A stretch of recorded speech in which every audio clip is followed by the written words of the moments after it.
Idford Hill in October 1922 was the first gliding meeting in Great Britain. This was organised by the Daily Mail, who offered a prize of £1,000 for the first prize. This was Gordon England's glider.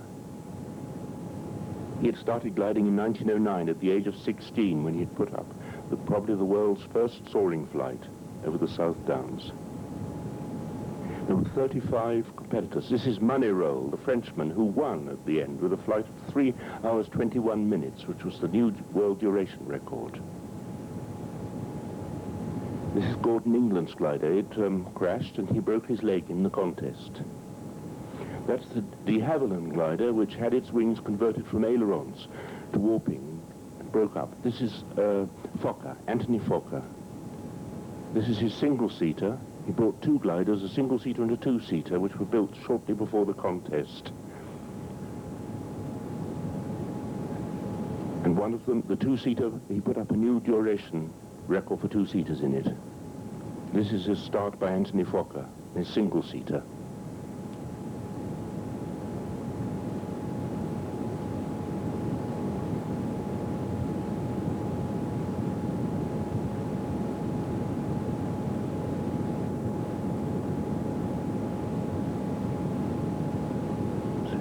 Another start by Anthony Fokker in his single-seater. That is Anthony Fokker. His gliders were transported on a car. That's his 2-seater.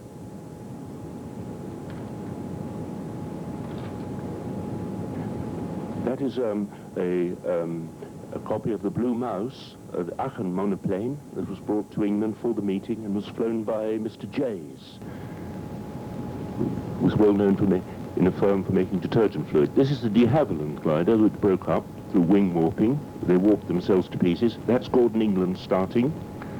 And that's the de Havilland glider again. The Idford meeting led only to the light aeroplane. This is an international meeting held in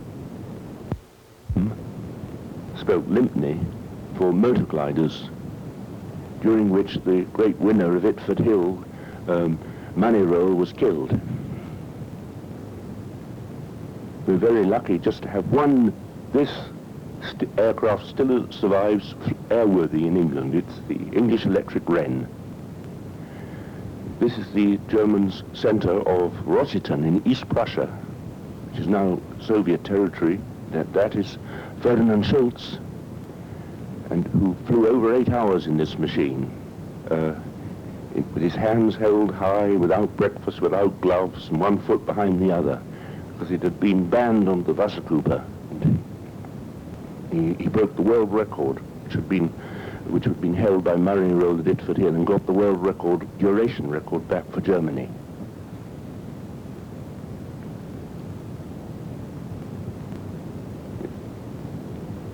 It's a method of winding up the bungee cord.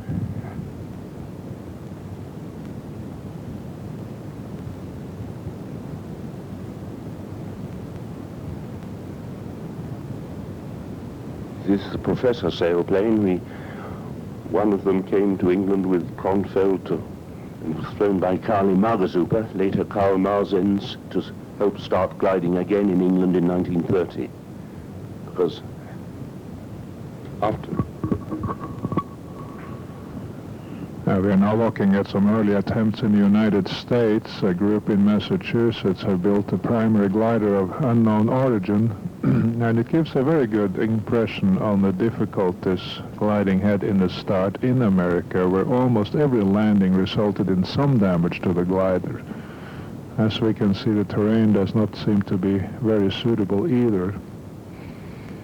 And we just follow several attempts here to fly, usually with less than satisfactory results.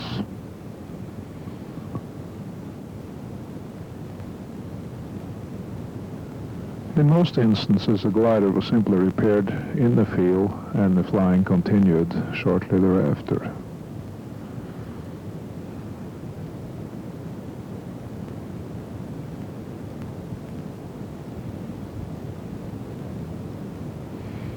Another crash, another repair, and another launch.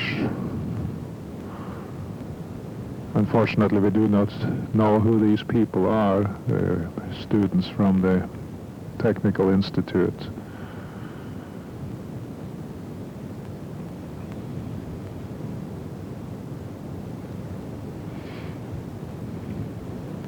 Looking at the terrain, it's certainly not a suitable area for glider training.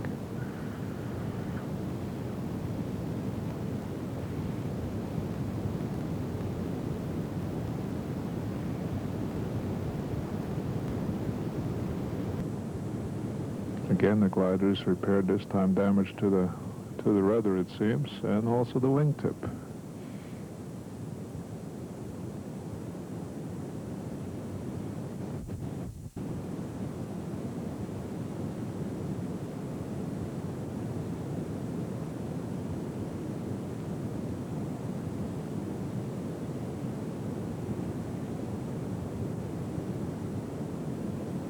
They seem to be getting better. This is a rather long flight. Again, the landing is less than perfect.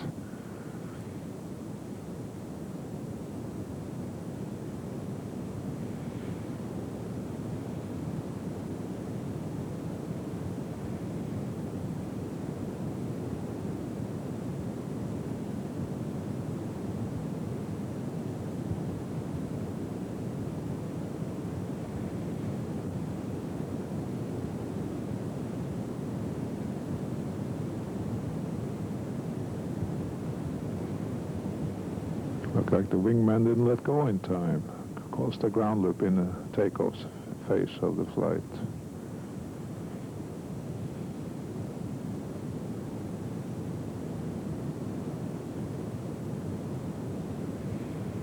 Undaunted, they carry on. Apparently they do not get hurt too badly. They just keep on flying and crashing and flying and crashing.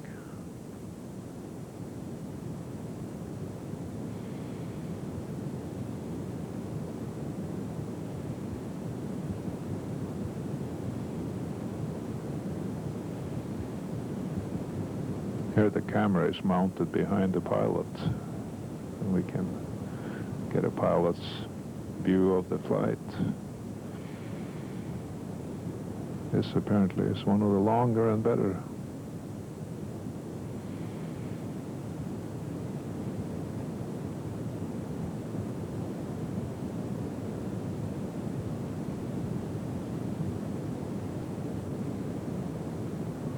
That's Harley Bolus in one of his early designs.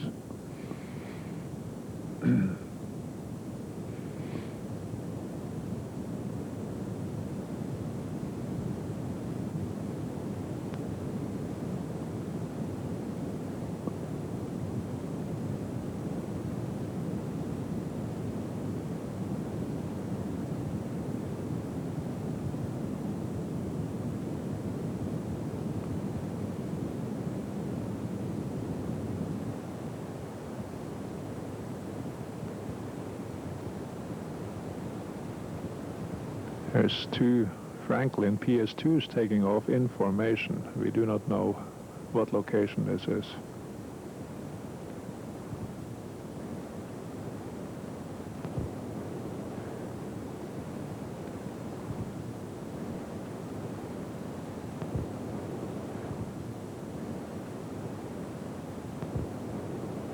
Robert Kronfeld was the best German pilot in 1929, and he came to England in 1930 to reintroduce gliding. Here he is with Gordon England and Edward VIII, who was later king.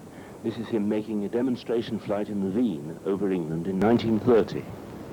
There hadn't been much gliding since 1922. The Austria also came to England, as well as the Veen. 98-foot span.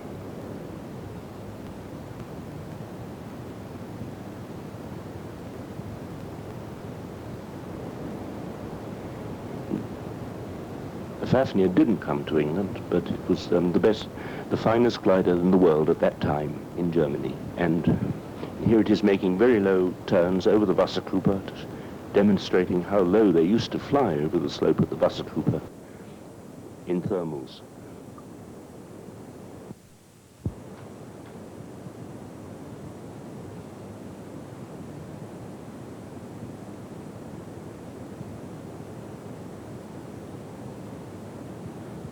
Gliding Till Now, Part 2. After the demonstrations by Kronfeld and Margezuper, the British Gliding Association was formed in London in 1930, and gliding clubs sprang up all around the country. And this is one of the first British gliding meetings. The glider is an RFD Dagling, which originated from American plans. That is a Prüfling, imported from Germany. Prüfling being launched successfully. The London Gliding Club was one of the first gliding clubs to be started in England. That's a Dagling, which became the standard elementary trainer in Britain. That's Mungo Buxton on the right, the shirt, who introduced P.A. Wills to gliding from power flying in 1932.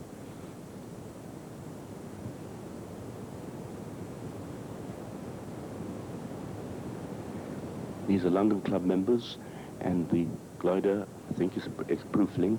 The London Club was first started by flying at a small hill near Dunstable Downs called Ivinghoe Beacon.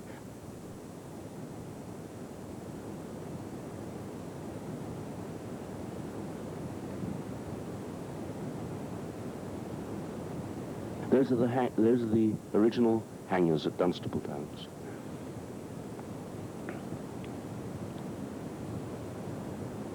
That was Espen Hardwick. This is the London Gliding Club site at Dunstable Downs, showing the hill in the background. So they share the hill with a zoo. That is a Dagling.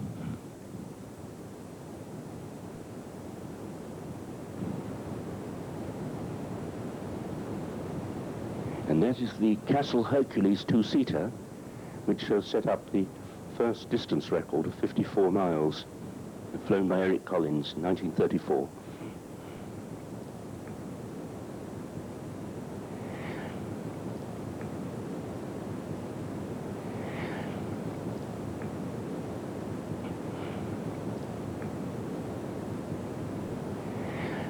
That's the bowl at Dunstable, where many good thermals are encouraged by the hill lift. Those are the original hangar and workshops of the London Club.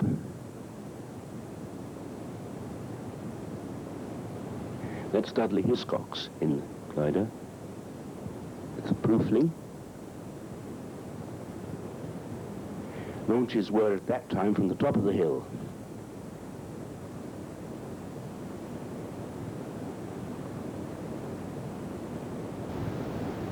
And that is a Holster Teufel.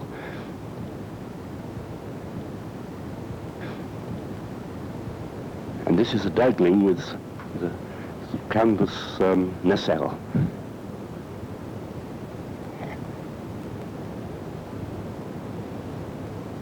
That's the Dagling.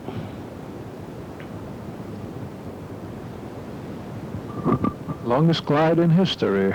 It hit the headlines in 1930 when Frank Hawkes flew cross-country on tow from San Diego to New York City. These are newsreel films of Frank Hawkes' takeoff. The whole affair was a publicity stunt sponsored by the Texaco Company, and the flight was originally scheduled to be conducted by Amelia Earhart, but she had an accident during her glider training, and Frank Hawkes took on the task of flying the aircraft.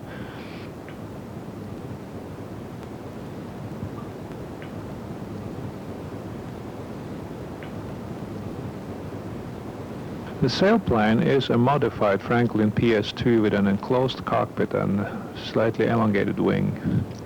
Aircraft is now on display at the Air and Space Museum in Washington, D.C. Here's a landing in New York after the flight that took approximately 1 week, being towed all the way.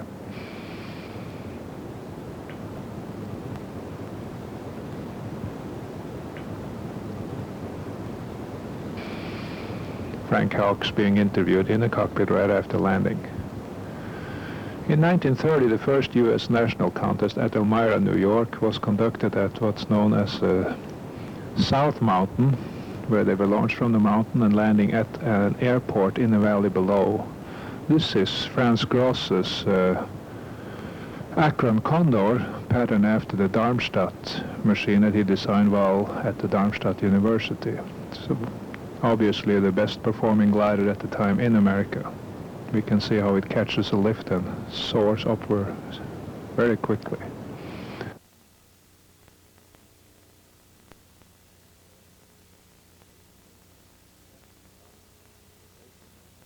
Next in line is a Baker Macmillan Cadet, also designed by Franz Gross. Much lesser performing glider. You can see how it sinks, almost crashes into the trees and make a miraculous recovery way down on the hill. This glider was considered unstable and rather difficult to fly. As it comes closer, you can see the intense movement of the control surfaces to keep the machine under control.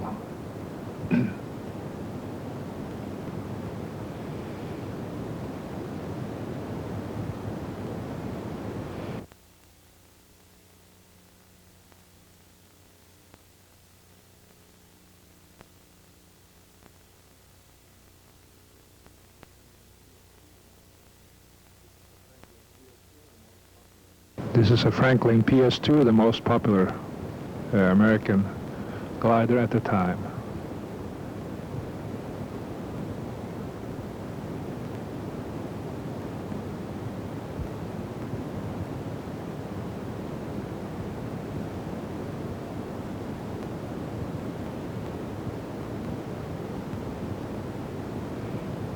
Another launch of the Baker Macmillan Cadet.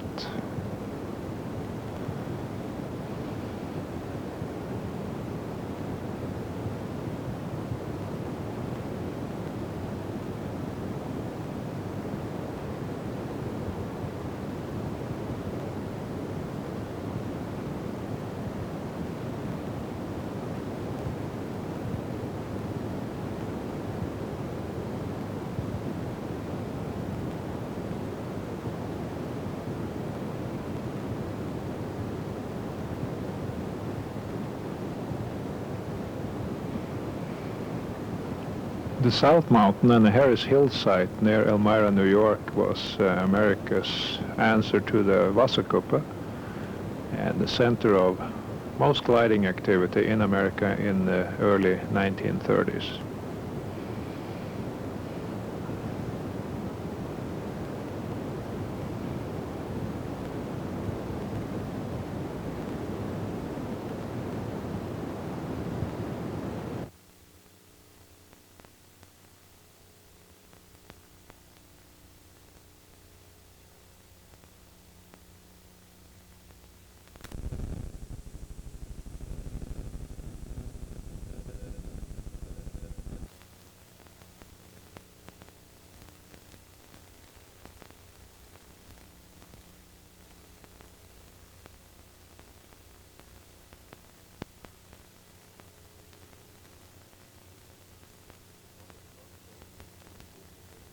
Robert Kronfeld, Eric Gordon England, the chairman of the BGA, Georgi, the master of Sempill, the president of the Royal Aero Club, Great Britain, Ronhoff, Siemens for the German Aero Club.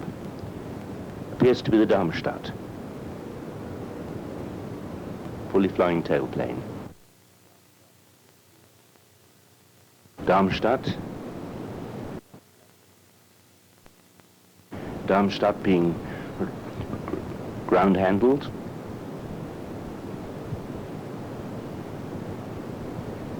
The Meyer sailplane. Meyer started the FVA at Aachen. Appears to be the Darmstadt tail team. Castle 25. 25 meant supposed to have a gliding angle of 1 in 25. Start of the Darmstadt. This is the Meyer sailplane, doing some low hill soaring.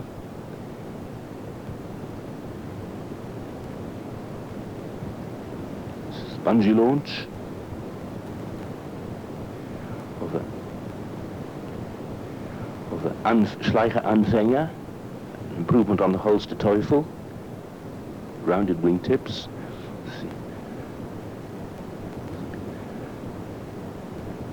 be the Darmstadt. The landing of the Darmstadt. The Anfänger, upside down. Dr. Georgi, the founder of the Wasserkuppe, he was an expert meteorologist with wartime experience. The Rhön-Rossitten-Gesellschaft flag.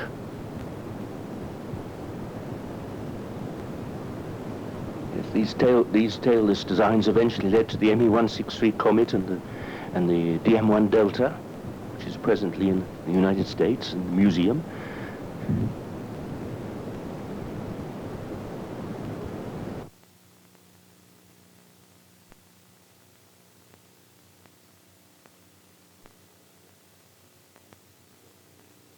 Ground handling the Lippisch tailless Delta. Later, soon after this, he produced a powered one. This is in Australia. Yes.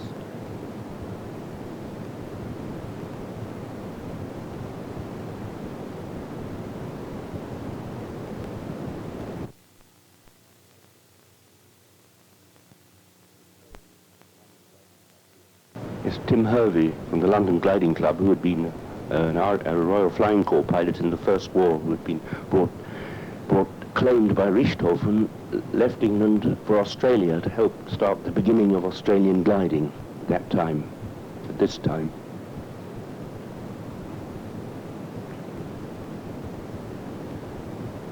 It's a Zögling type.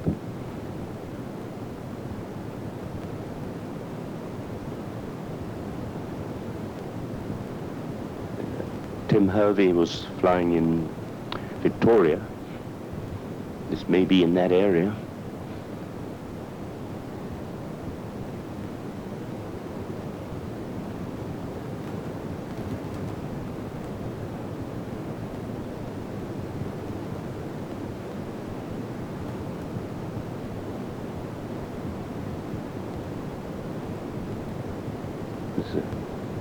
The first glides in Australia actually took place even before the first glides in England.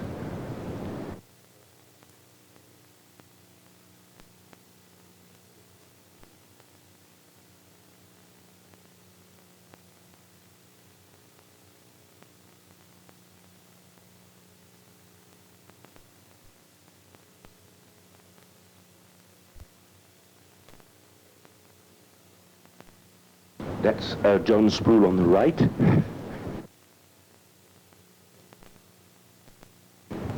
This is a Wren glider. The first were built in 1931 by Bill Manuel. That's Kit Nicholson. When he was starting gliding in 1934 in a Wren.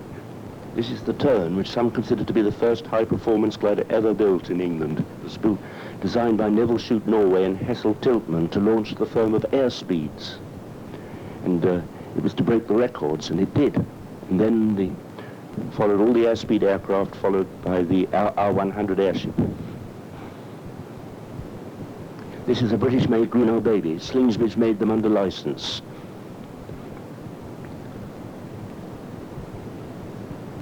We still have some of these flying now, and they're very good Grunows still.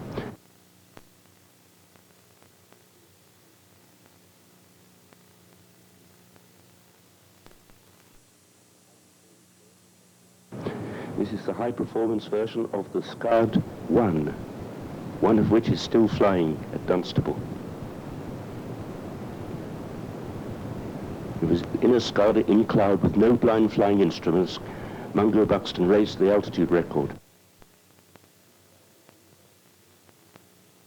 That is Mungo Buxton. It was at Sutton Bank in 1934.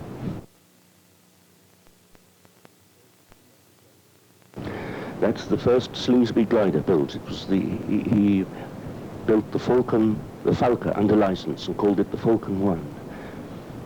This is a pointed wing Falke. We only had one in England. It was designed for Espen Hardwick in 1933. That is Espen Hardwick. The Germans at the time had a similar machine called the Super Falke, but We have been informed that they weren't related, but they certainly looked very similar. But the falcons were so difficult to make. One could have made 3 Grunows at the same time as it took to build a falcon.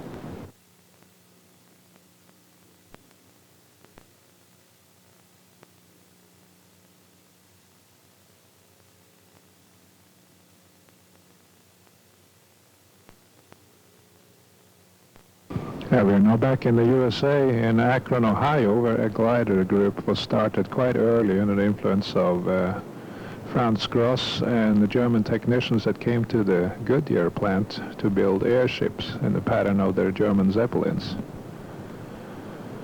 What we see here are several flights made by Franklin PS-2 in Aerotos.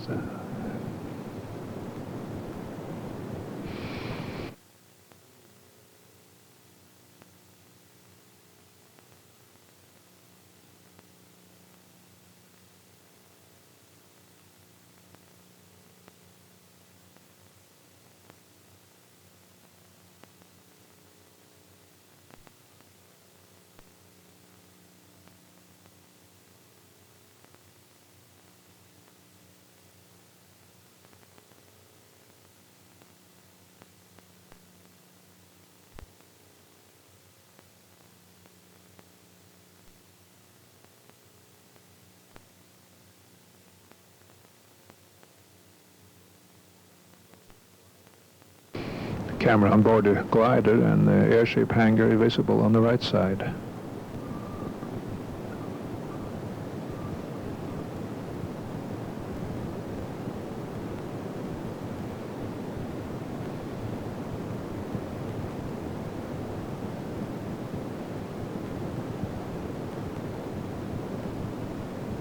This appears to be an air show exhibit. The Franklin is being put through its paces and spins and loops here.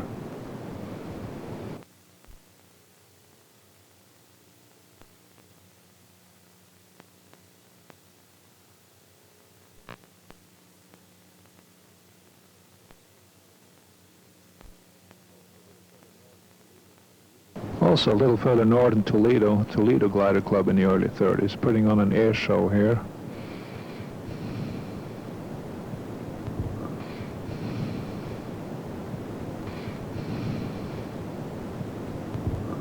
That's Baker Macmillan cadet taking off and again starting a exhibit of acrobatics.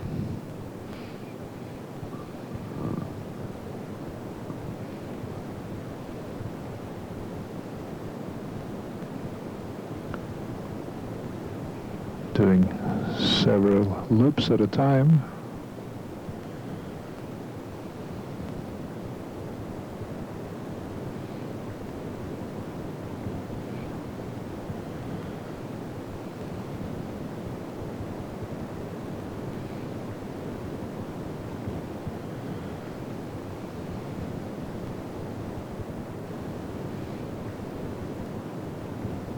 And a wing over. And coming in for a very fast landing, skidding to lose speed and altitude.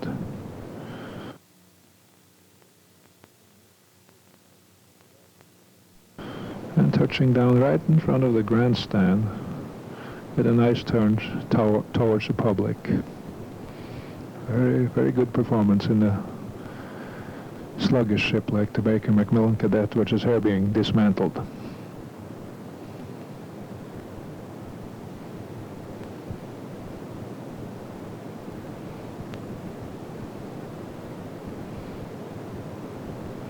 Here's a similar performance by a second Baker Macmillan.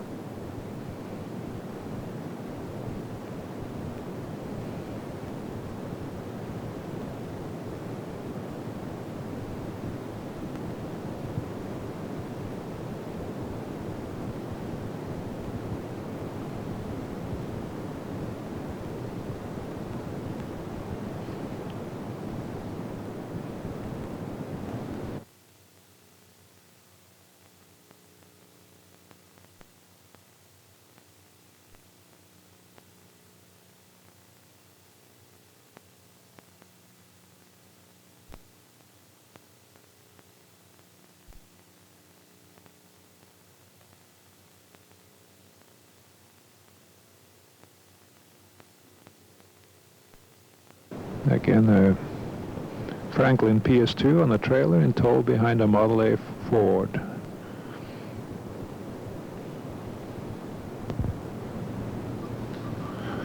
This appears to be one of the expeditions of the Toledo Club to the shores of Lake Erie, where auto tows was made on the beach and the slope lift from the onshore breezes utilized for soaring. They're driving the trailer right down on the beach, and the tow car promptly gets stuck in wet sand.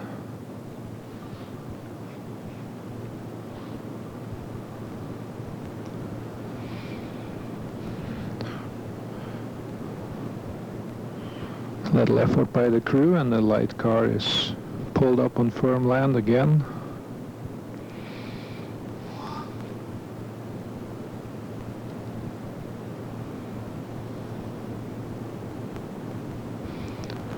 And here's first launch of a sailplane that appears to be the Haller Hawk, designed by Franz Ackermann for the Haller Hirt sailplane company in Pittsburgh, and patterned after the German Professor type glider. And this is probably the highest performing sailplane at the time. Here's another close-up view of the Haller Hawk.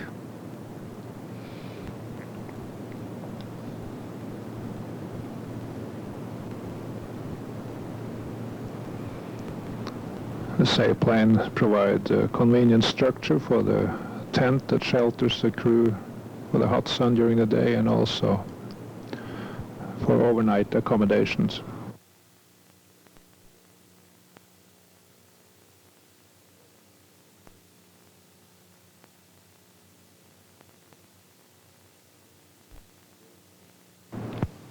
That's Jerry Smith, who became the Campbell chief instructor and was a member of the British team on the Voss group in 1937.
Espin Hardwick was a little hunchback. There he is.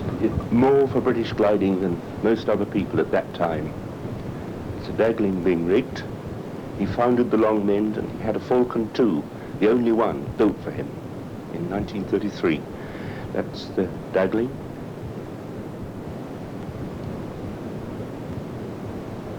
At this count with the Longmynd, there are trees. It must be another site.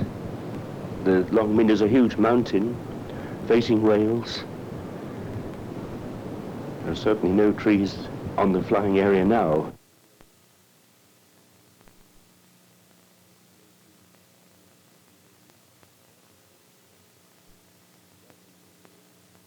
That's a Dagling being launched.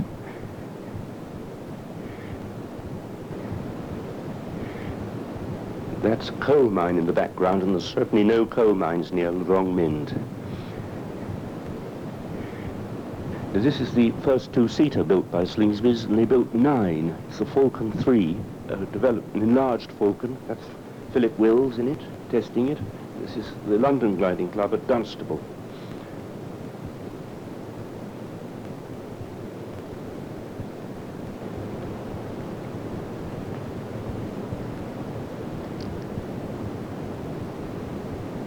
This was the first mass-produced, quantity-produced Slingsby glider. It was a development of the Grunau Baby, the Kite 1. 6 are still in existence in Britain. 4 of them are airworthy.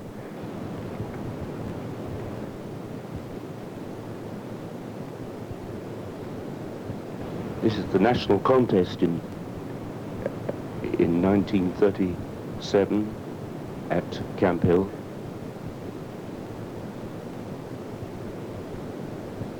That's Jerry Smith, the chief instructor. It's the rigging of the Heordis, 1935, with Mrs. Philip Wills, sailplane. This glider was designed by Mungo Buxton for Philip Wills. He was there. They'd been at school together. That's Alan Goodfellow. That's Slater and Burgle, the Burgle on the left. Hugh Burgle became one of our best pilots.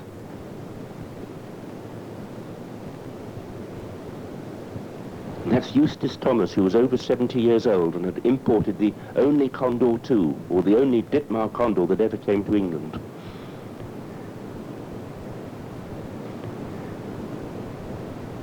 That's John Furlong, who became a real hit. One of the strongest members of British gliding.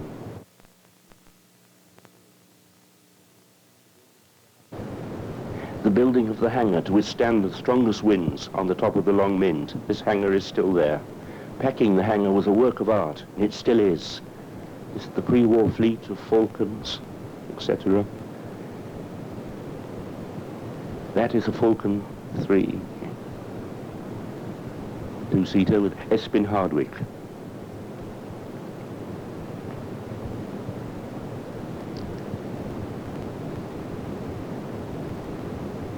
That's Espin Hardwick being launched in his Falcon II.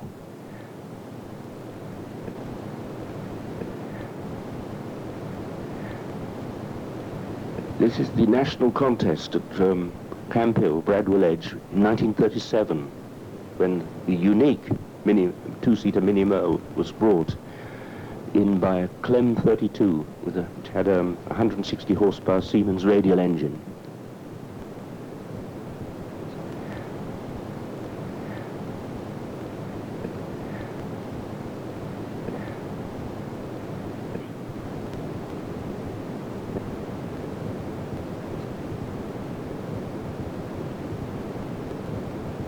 Hannah Reich greeting the British pilots after the landing.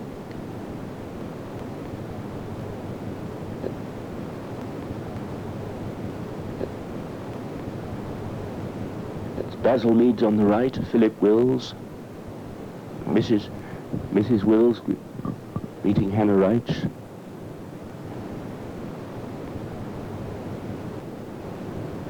That's the two-seater Mini Moa. They brought it over to try and sell it in England. but they weren't successful, possibly because there was very little visibility from the rear seat.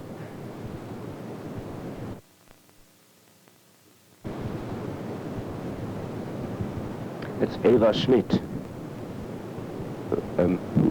Both Eva Schmidt and Hannah Reich seem to come from Grunau. Wolfiet came with them, and they had a Clem 25 with them as well.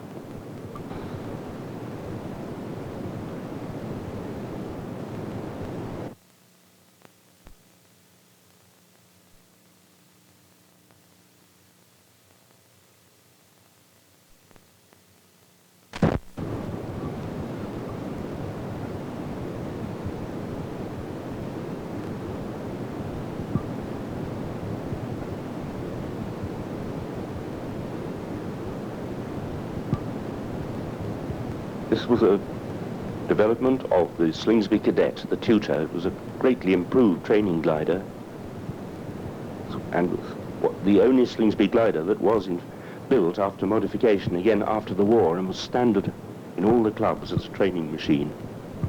This is the first one which had tapered wings. The later ones all had straight leading edges. It's being tested. It flew very, very well.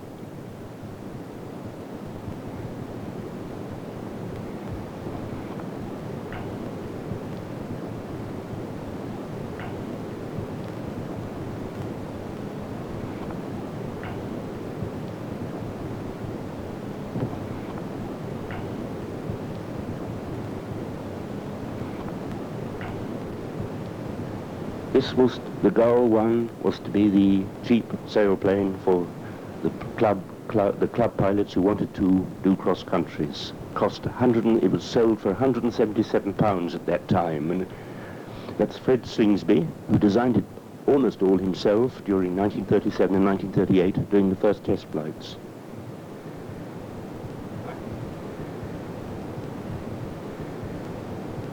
The 1938, the duration record. They had put one up at the Wasserkruper, the first two-seater duration record, during the previous year of about 9 hours. And this time they had increased it to 22 hours. It was the only international record flown by Murray and John Sproul that the British pilots ever held.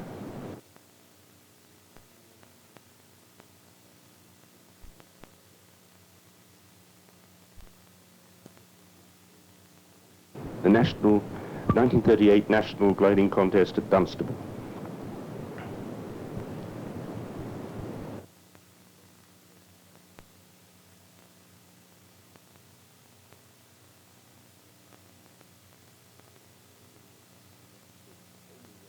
That's the only Ronadler. It had now, after Collins's fatal accident in 1935, was owned by Fox. That's him in the middle there. In 1938 he flew at 144 miles and regained its 1934 distance record for about 2 days.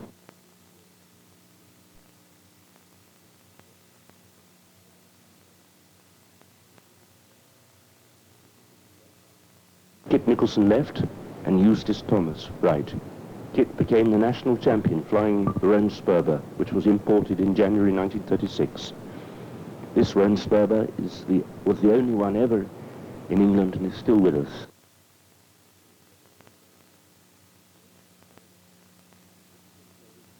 Now, that's Tim Hervey, the chief instructor.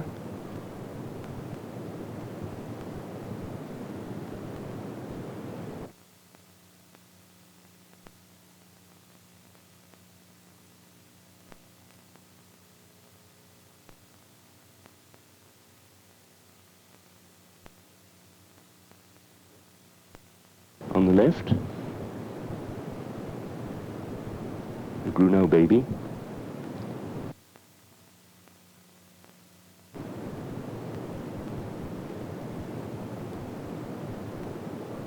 She was instrumental in founding the Surrey Gliding Club. That's a Hütter 17. There were 4, and they got rather a bad reputation. There were some fatal accidents. That's the airspeed turn in 1938, now fitted with a canopy, and its owner, Reffel, is in it.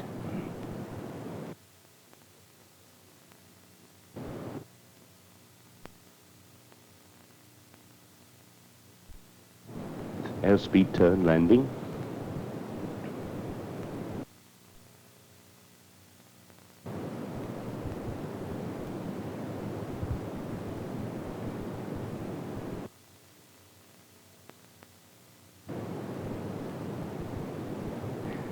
That's Joan Price, who was flying for Alan Cobham's Air Circus, and that was Willie Watt, and that's Mrs. Watt.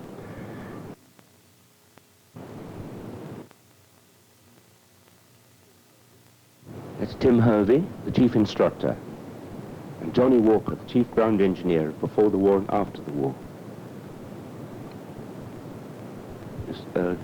Jerry Smith was the chief instructor of the Derbyshire Club, winning a prize.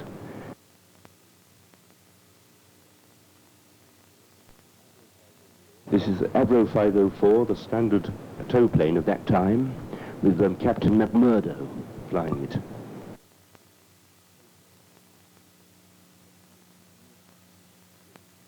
He was later killed.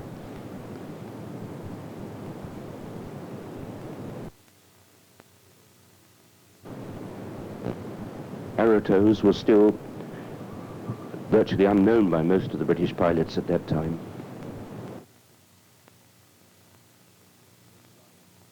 That's the lion on the side of the hill, which signifies the zoo. It's a good landmark at Dunstable for club members finding their way back to the site.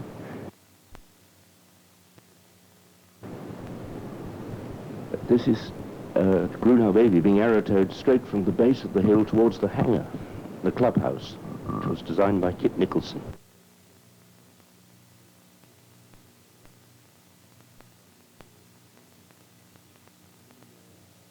The Mini Moa was imported during April 1938. It was towed by a Talbot 105.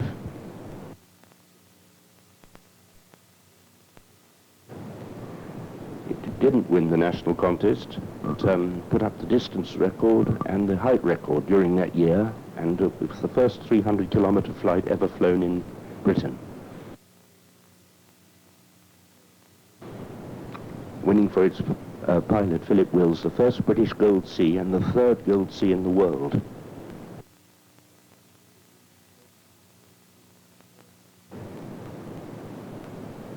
This Mini Moa was fitted only with spoilers.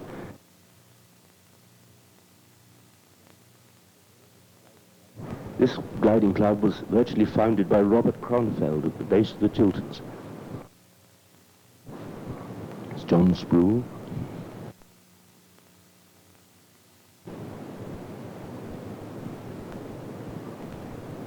It operated for between 1938 and 1939, this club.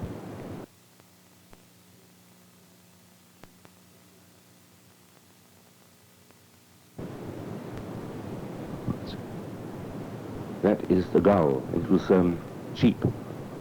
This is Geoffrey Stevenson, who made the first soaring flight across the British Channel in 1939 from a 3 o'clock takeoff from Dunstable to about 300 feet, and went up to 4,000 feet and reached France by 7 o'clock in the evening.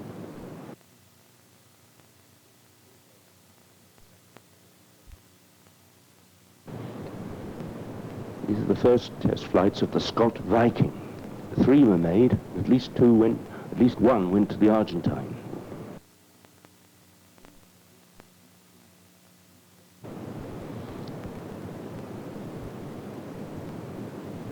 And one is still flying at Husbands Bosworth.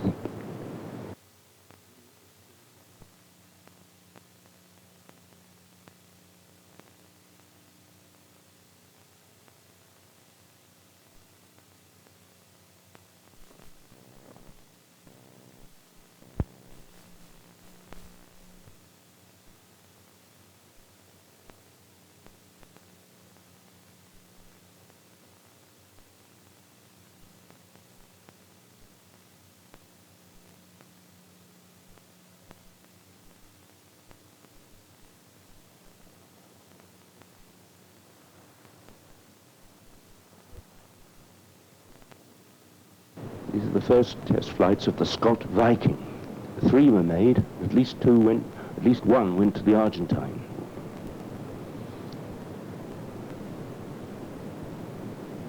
And one is still flying at Husbands Bosworth. This was this was a high-performance, side-by-side seated 2-seater Gull with a 3-piece wing that was designed and built just before the outbreak of war. That's Fred Slingsby, its designer, helping to rig it. The Gull II was still in existence in 1957 when it set up a two-seater, 100-kilometer speed dash record.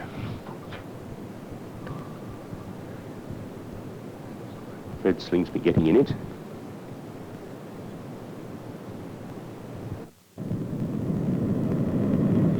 After Easter 1940, most of the British gliders were taken over by the military. This is the Viking in military camouflage. Some of them were used for the radar trials prior to the Battle of Britain over the British Channel, so the British radar could pick up a glider-borne assault. The glider pilots and the gliders after that became the nucleus of the training for the British glider pilot, military glider pilot regiment. This is His Majesty King George VI inspecting the instructors of the British glider pilot regiment. Many of them were our pre-war glider pilots.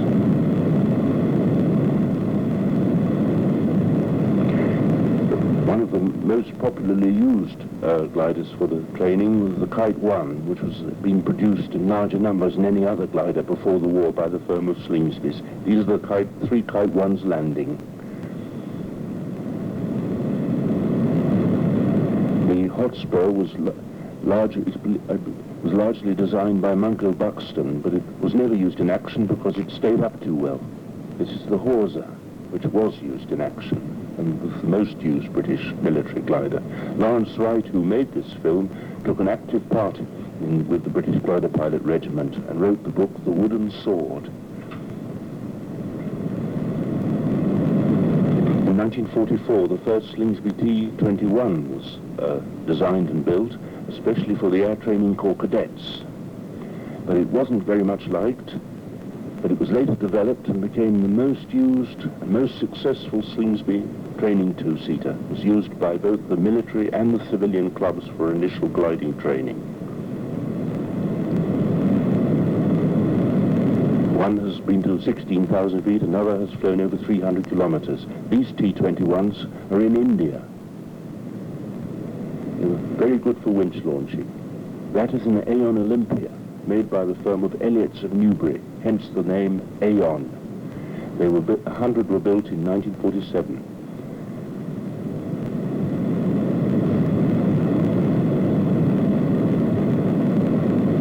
T-21 is a very good soaring glider.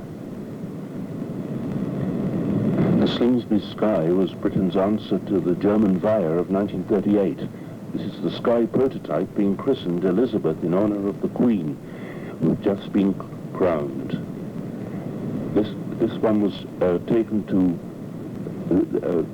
taken to Spain and flown by Frank Foster in the World Championships and was damaged. It then became a London club glider. It is still airworthy now at Lasham. The British team went to Spain, equipped entirely with Slingsby Skies, and they had very good radio, very good retrieving vehicles, and very good retrieving teams. This is Philip Wills in his Slingsby Sky with oxygen.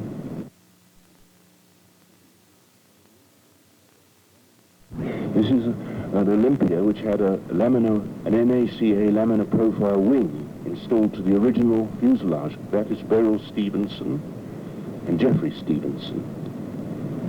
Later, the wingspan was increased to 17 meters when it was flown by an American pilot in the 1956 World Championships. That's Beryl and Jeffrey Stevenson in the laminar flow Olympia prototype. These were the first channel crossing attempts after the war. Lorne Welch had already crossed in the Weyer from Red Hill to Brussels in 1948. This was the prototype Eagle, which he crossed from Lasham to Louvain in Belgium in 1954 with Frank Irving as co-pilot. Paul Macready won the World Championships for America in 1956 in Saint-Yan, flying a French Breguet 901 single-seater. This is the briefing for the World Championships. That's Bill Ivans. That's Paul Macready receiving the first prize at the World Championships at St. John in 1956. The British won the two-seater class with an Eagle. It had to compete against the French Breguet 904 two-seaters, which were very sophisticated sailplanes. Below Nicholas Goodhart is his co-pilot Frank Foster, who was unfortunately later killed in a mid-air collision over Italy when he was captain of a Viscount. An Italian jet fighter hit him in clear air. This is the British team. Wally Wallington is in the foreground. He was the meteorologist.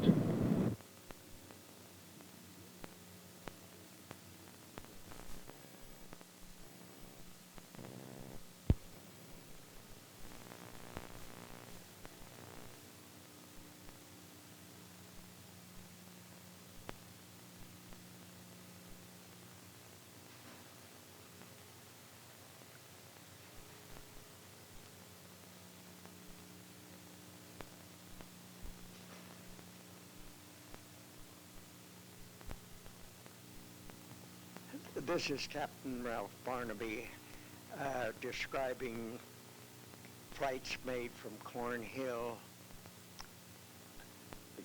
Cape Cod, and describing his flight for his soaring certificate. And we're now showing students having their first shot cord launching on the field with the ocean in the background.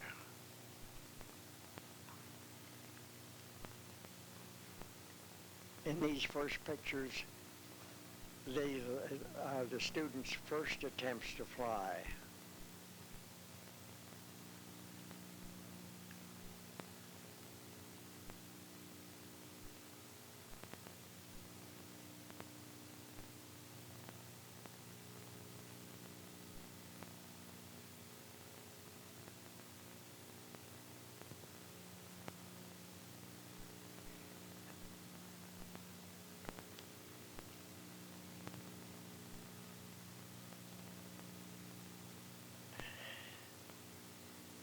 These are all attempts of students' first flights, and with very short pull on the shot cord so they don't get very high in the air.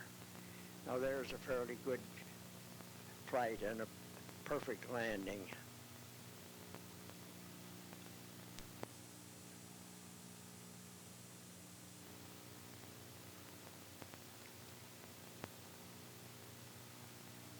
Another good landing.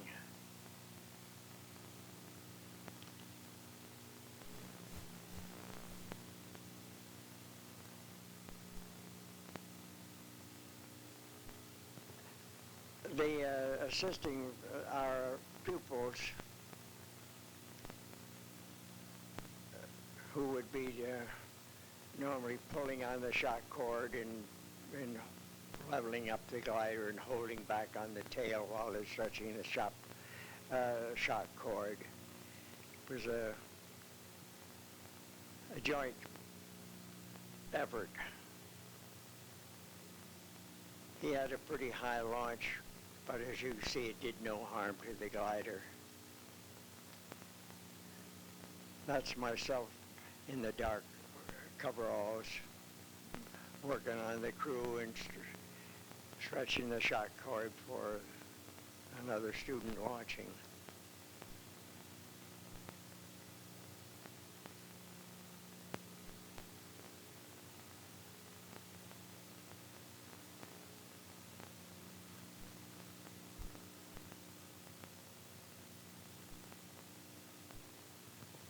These flights were made in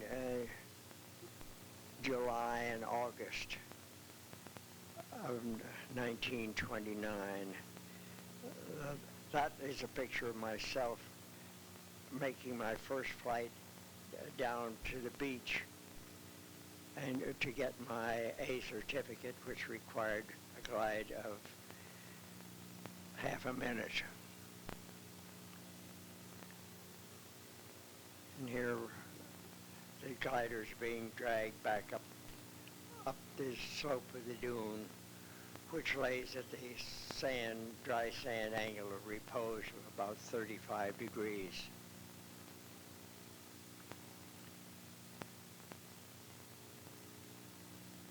That is a German-built primary glider called the Zergling. Is the secondary glider, the Prüfling, and that happens to be my first flight in the Prüfling, and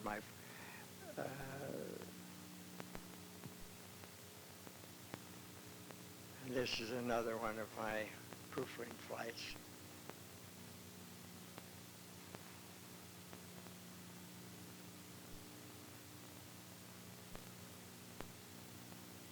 This is a view of the sand dunes taken from an airplane looking down at there's Corn Hill up where those cottages are, where the flight for my C certificate started. Here I am setting up the Prüfling in preparation for making my B flight, and later on my C flight.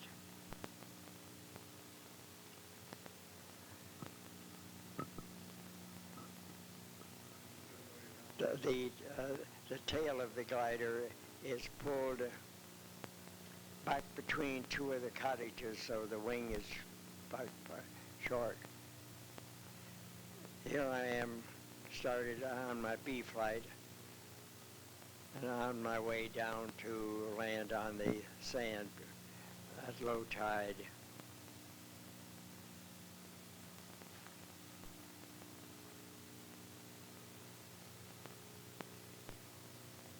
There was quite, you'll see there's quite a crowd on the hill of people out to watch the flights.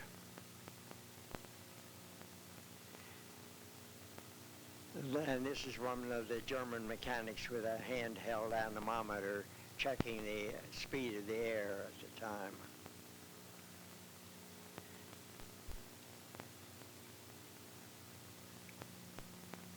Here is the launching of the Professor, the high-performance glider. About this time it stalled and went into a spin and fell on the beach, breaking off the right wing. The instructor was not seriously hurt, though his feelings were very much hurt. He was much embarrassed by having spun in the only high-performance sailplane we had.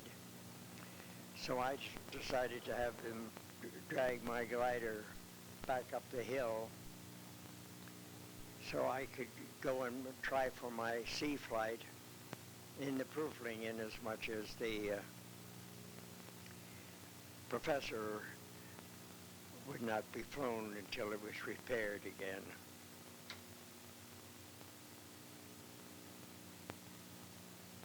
And here we are ready to launch for my C flight.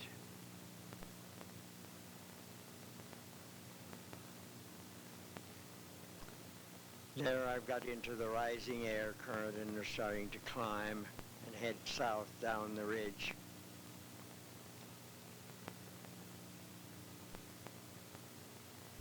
Now I've turned and I'm coming back on the north, on my north run up the ridge.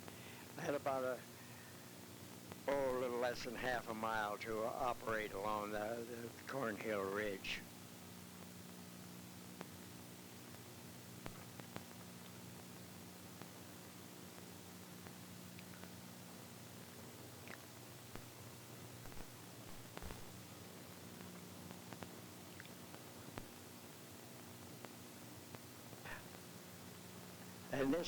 In this flight, I actually achieved the 5 minutes required for a C certificate, but kept on flying until I had flown 15 minutes in 6 seconds, because finding that the conditions were such that I wanted to beat, if possible, the flight of 9 minutes 45 seconds that Orville Wright had made at Kitty Hawk in 1911.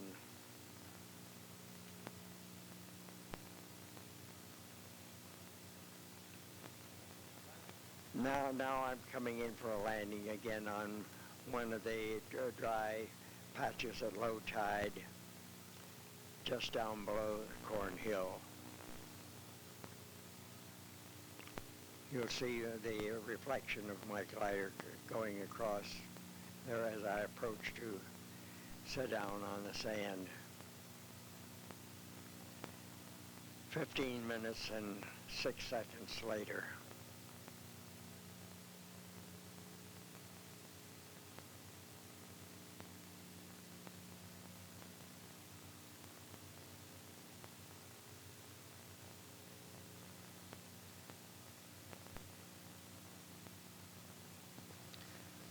This is Floyd Sweet speaking. 1930 was the first National Glider Contest at Elmira, New York. This contest was organized after Jack Elmira had brought his Baker Macmillan Cadet to Elmira and demonstrated the soaring potential of the terrain by his July 2nd soaring flight off South Mountain. South Mountain became one of our principal launch sites in the early years, and was the site from which I made my C license a year later. The actual activity took place, most of it at the Elmira Airport, which was at the foot of this hill. Now that is a Franklin PS2, and you saw R.E. Franklin, the designer and builder, walking around the nose. This is the South Mountain site overlooking the Chemung River Valley, and in the distance you see the ridge on the east side of town. You see the city, and you see the south part of the city. Frank Hawks was launched from this ridge, and you'll see them in this position attaching the shock cord ring to the nose of the glider. The glider was restrained. Well, that's R.E. Franklin and Hawks in the cockpit. I don't recognize the other two. It's a little too fast. Here is the launch. The crew has been instructed to walk, then to run. The pilot says release, and the crew holding the short rope at the tail skid lets go. The glider is now airborne and has perhaps 1,000 feet altitude over the valley below. This is Jack Elmira in his Baker Macmillan Cadet. I believe the same one in which he demonstrated the soaring on South Mountain earlier in the year. This is the Musterli, a German sailplane that Wolf-Herth brought over for the competition. Musterli, I believe, was a pet name that he gave to his wife, so he named this Musterli. And it was in this sailplane that Wolf-Herth really demonstrated the ability to do thermal soaring. It came to light a little while after this. I believe that is Holly Bolus, or is that Frank Hawks again? Holly Bolus. That was Holly Bolus. And here is a little formation flying on the ridge between a Baker Macmillan Cadet and a Franklin PS2. This is Holly Bolus's sailplane called an Albatross.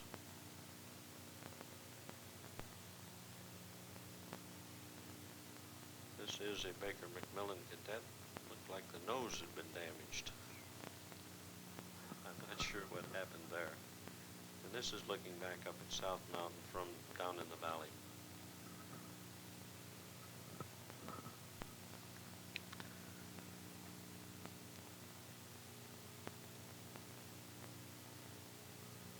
The ridge there was several miles long, and the glider would fly up and down the ridge using the deflected updraft to maintain altitude.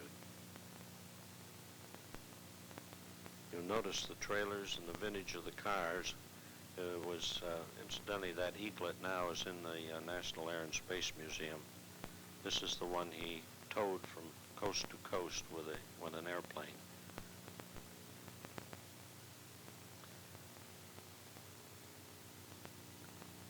There goes another Franklin. I think that is the eaglet. Now, duration is one thing we could do if the wind prevailed about 90 degrees to the slope. Altitude and duration were the principal means of garnering points in a contest because we knew very little about cross-country flying, so the distance records were usually set as a flat glide when you left your last ridge, going as far as you could. That, I believe, again, was the Musterly. Spot landing contests where points were also counted toward the championship. And here we are at the airport, Caton Avenue Airport in Elmira, practicing spot landings for record points. Airplane towing was the exception rather than the rule at that time.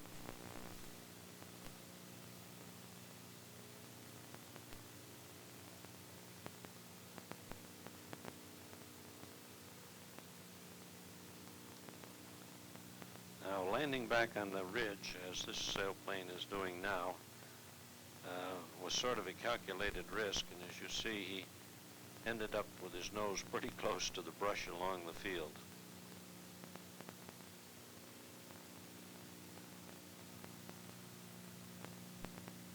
I'm not sure what he's trying to do, but perhaps Elmira has gotten out of the view of the spectators at the launch site.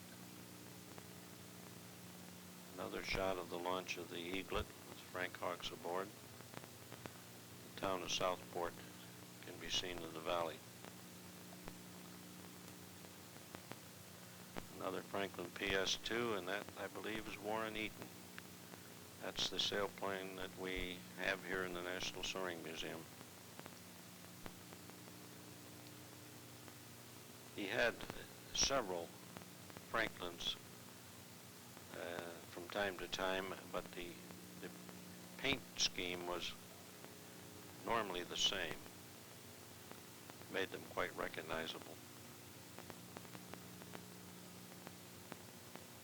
The soaring was fairly smooth after you got out into the updraft away from the ridge.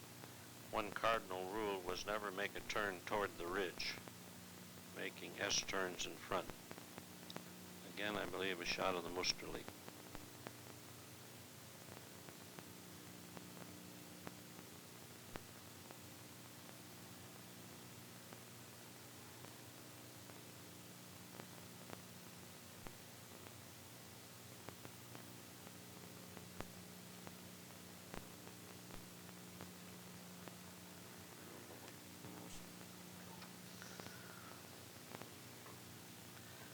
If the wind were blowing strong enough into the ridge, the sailplane could normally point its nose toward the valley and practically hover as far as the spectator on the ground was concerned.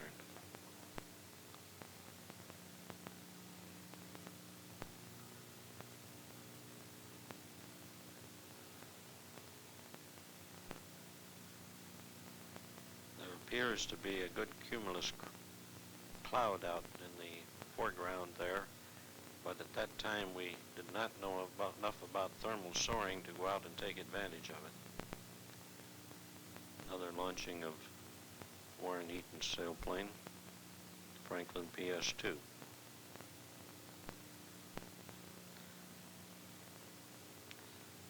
That particular glider was the sort of the backbone of the glider movement at the time because it could be used for training as well as for soaring. There's the walk, here's the run. You notice they're digging in. Now the signal has been given and the sailplane comes into view. I noticed a 2 on the first glider and a 3 on this. I think they both belong to Warren Eaton.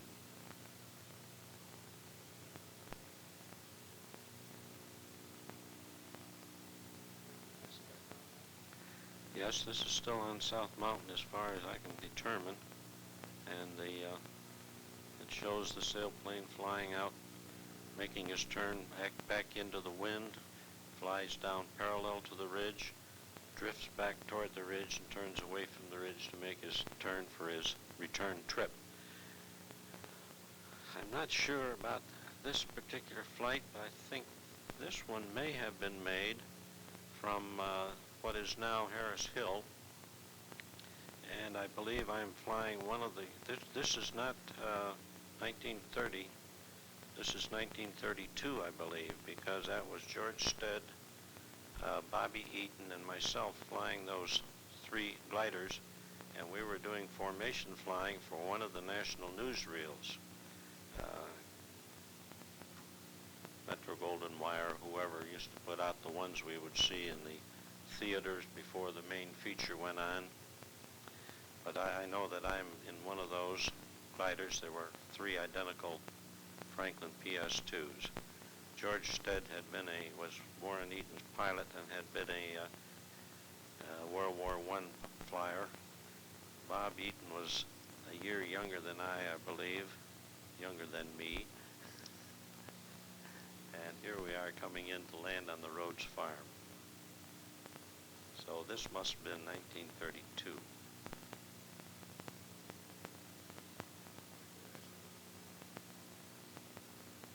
I think that's George Stead. I know we operated from that field in 32.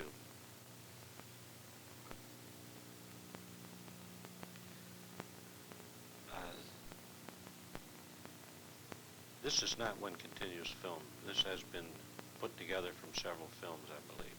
Yeah, it's just Yeah. Elmira National Flight Authority. Well, the formation flying, I'm quite sure was done in 1932 because I was only flying a primary glider in 1930. And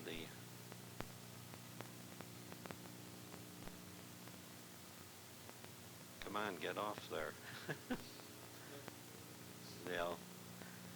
The Franklin hook was built such that you could set it for an open hook, or you could leave the hook closed and release it yourself. The safest way was to leave it as an open hook, and sometimes the ring being a little too large would hang up, but it would eventually drop off due to the weight of the elastic shock cord.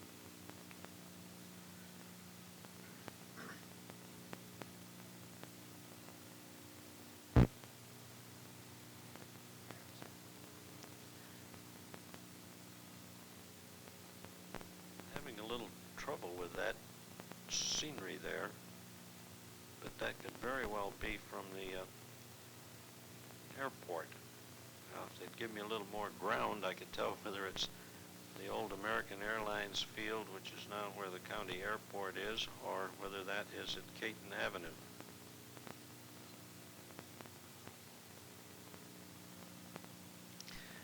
This is Floyd Sweet speaking. These pictures were taken at the Caton Avenue Airport.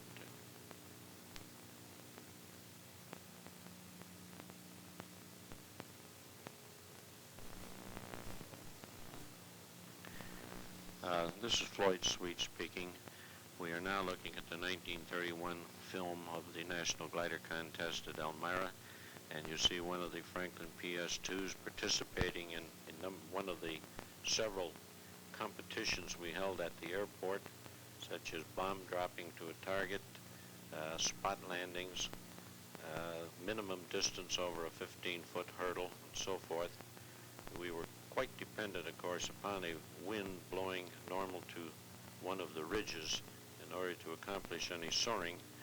So on the days when that was not possible, we would participate in other competitions toward garnering points for the championship.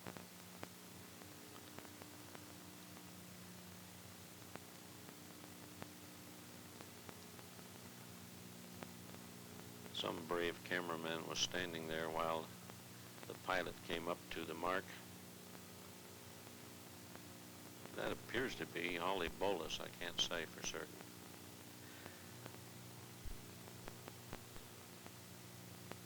That was another picture of one of Warren Eaton's Franklin PS2s. The rugged cars we had, Model A Fords, were used to tow the gliders up the rocky dirt roads to the hilltop. The glider was assembled, and they were shock cord launched off the ridges into the prevailing wind.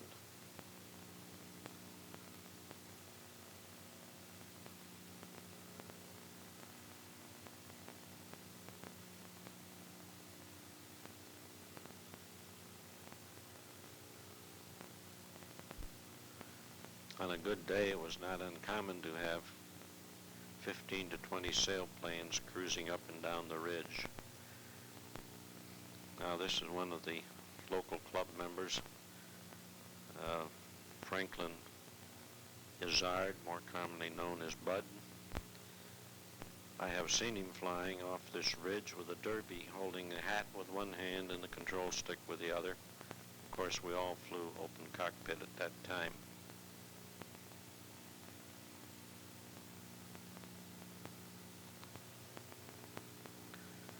Major Purcell died just recently down in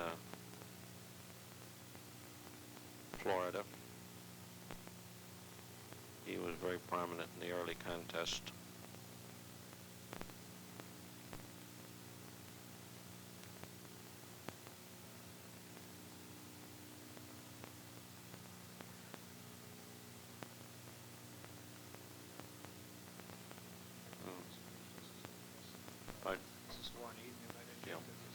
Now, this is Warren Eaton in his new sailplane. It had just been delivered, and it was a little bit special in that the cowling and the tubing back of the shoulders had been spread out to give it a little bit more form. Warren was not a tall man, but he was not a small man either.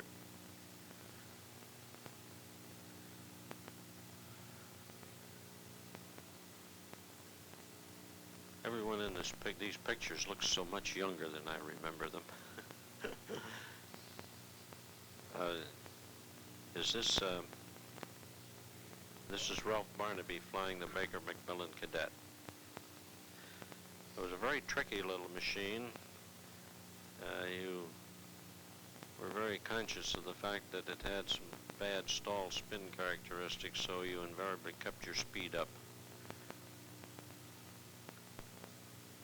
These are the sailplanes, the gliders lined up at the airport. And again, some more takeoffs from South Mountain, which was one of our principal launch sites at that time. We eventually did go over to East Ridge, East Hill, as it's known here, in Elmira, and did explore a few other possible launch sites.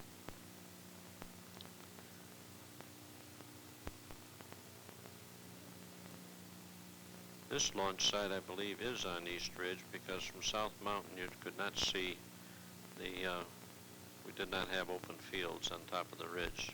There was just the one from which we launched. That, I believe, is Hawley Bolus in the foreground.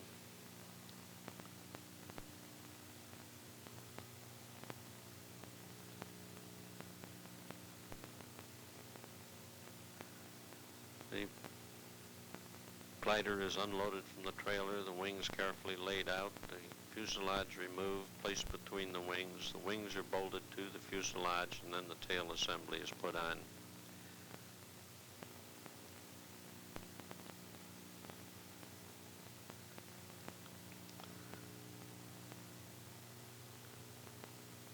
After a number of launches on the hill, it became increasingly difficult to find enough people to man the shock cord. I can remember the director of operations pleading with the spectators for one more man on the shock cord. Now that, I believe, is the Howler Hawk, Senior Hawk, which may have been called the Professor, I'm not sure. But this was in 1931. There was also the Junior Hawk, which I believe showed up a year later. And looked like Percy Pierce in the foreground. Of course, Holy Bolus was the center of attraction at that time because of the Bolus albatross that he had brought to the contest. This again is a Baker Macmillan cadet launch. Professor Franklin really wasn't a professor, but we like to call him that. He was an instructor in the mechanical engineering department at the University of Michigan. But because of the wonderful job he did in furnishing us with the Franklin PS2, I think he really earned the name professor, because he was an early instructor and taught us much about how to fly in gliders, and was rather innovative in utilizing the automobile for towing the glider up and down the runway for the early indoctrination flights before you were allowed to go fast enough to be airborne. He also was one of the first that I know of to have hooked his car onto the end of the shock cord with a short length of rope, so we eliminated the need for manually manning the shock cords. Now, in a small field, it was very hair-raising to see him stretch the cord. The glider would be launched, and he would jam on the brakes and come to a screeching halt before he went over the edge of the hill. But it was a very satisfactory means of launching when there were fewer than 10 people around to help him. Yes, a little more expensive than other things. I started drinking a little bit too hard in the last years, I'm afraid. Maybe he wasn't always so exposed to moisture, maybe get some... No, you cannot. There is, I believe, one firm in New York that specializes in